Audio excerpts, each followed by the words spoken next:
Welcome back, everyone. Phoenix 3 here, and of course, I'm going to be talking about the newly revealed support Pokemon.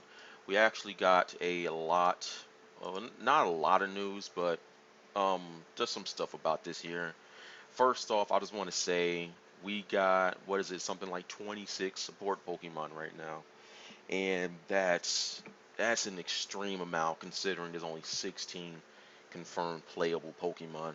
I really don't want this game to be just full of support Pokemon and just a little bit playable, because that'd make me mad. Just first off, because a lot of these Pokemon could be playable. I really expected to have a playable Eeveelution at some point, and seeing that we have three on support, not including Eevee, is kind of troublesome. If Vaporeon does make it into the game, I'll be happy because at least want to make it in. But I really expected the Evolution to make it into the game by this point in time. But basically, our supports here, like you see, we got Magneton and Quagsire, Cubone, Diglett, and we have Espeon and Umbreon. So basically, on what they do, it said Cubone uses Bonarang, which is a quick, long-range attack that hits multiple times. It brings the opponent towards you. So I guess it hits them, and then as it's coming back, it brings them forward to you. Diglett uses Dig, which makes it easy to land combos on the opponent if it's been hit. Magneton uses Tri Attack, which aims upwards. It apparently lowers the opponent's speed and attack, so that could be very good. So it looks like we have a lot of support Pokemon playing different roles. Like Diglett only hits someone on the ground, and Magneton hits someone who is in the air, and it says it's good against jumping opponents. Quagsire uses Mud Bomb. It's effective on players on the ground and even damages um, guarding on it. So it seems like it does good shield damage. Espeon uses Morning Sun, which removes status conditions as well as healing hit points. Now, I was going to have Eevee as my main support because I generally like the healing ability in games. So that was going to be good for me. Don't really care for the attack buff that it gives, but I like the healing. So seeing that Espeon removes debuffs and heals your HP is really good. And apparently, the less time that there's left on the clock, the more it raises.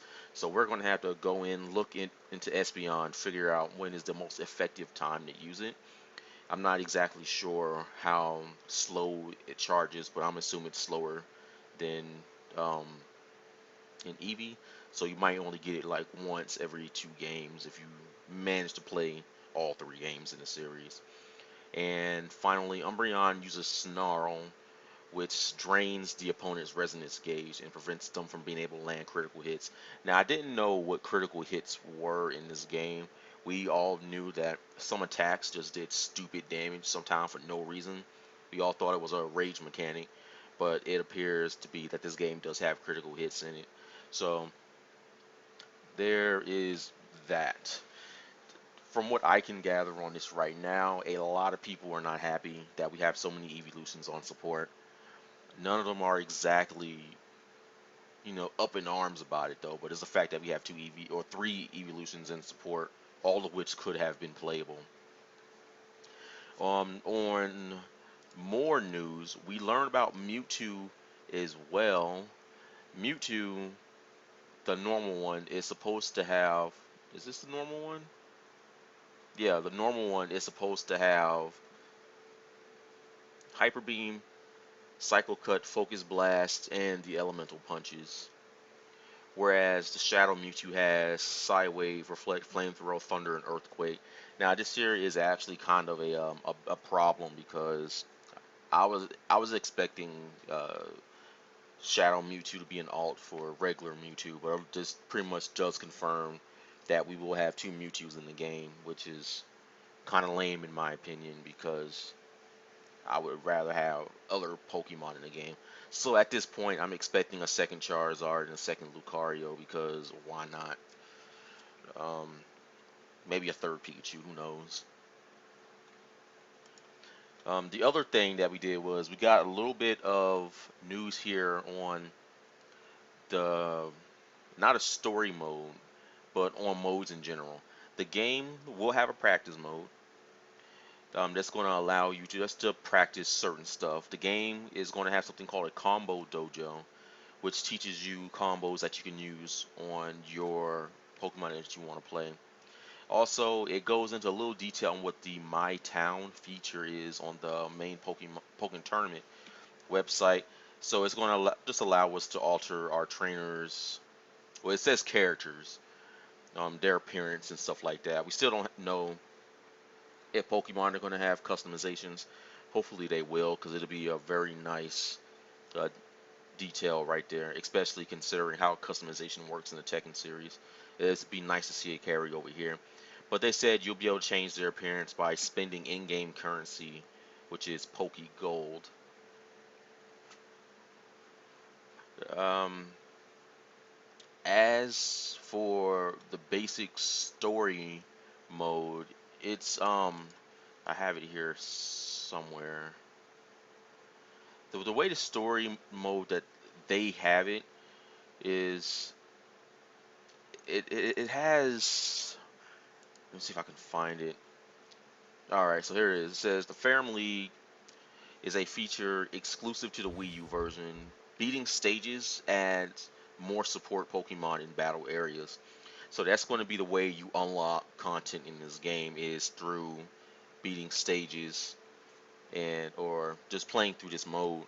Now, we don't know right now if there will be more support Pokemon that they're not showing that will make it into the game as playable supports. But I'm really expecting to be able to have as many playable Pokemon or more than support. Because I really don't want to spend money for a game and all I'm getting is a bunch of support Pokemon. Let's be real.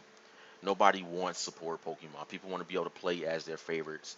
And I'm seeing a lot of favorites be put directly into support, which is kind of like a big FU to the community, in my opinion. But continuing on, there are 4 ranks to this league: Green League, Blue League, Red League, and Chrome League.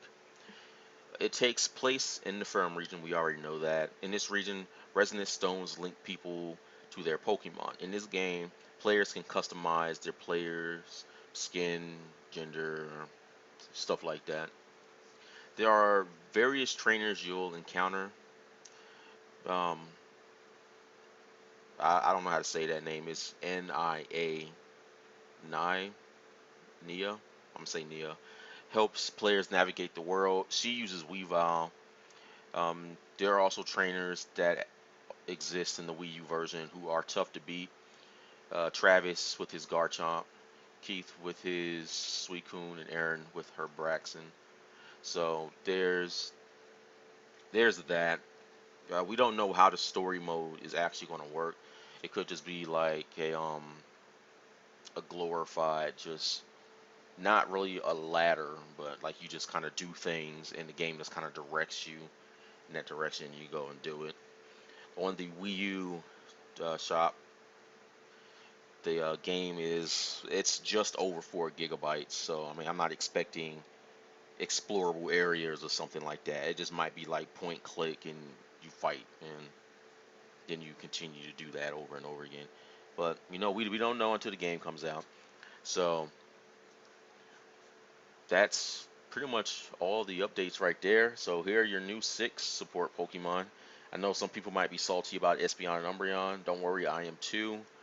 And as always, if you guys like this video, I want you all to like this video or dislike it if you didn't like any information here. I know people get a little antsy when it comes to support Pokemon because they reveal so many support Pokemon at one time, and it's like, are they going to put my favorite one in support? And it does make people mad. I understand it. And be sure to leave your comments below. I want to know what you guys think about this news as well.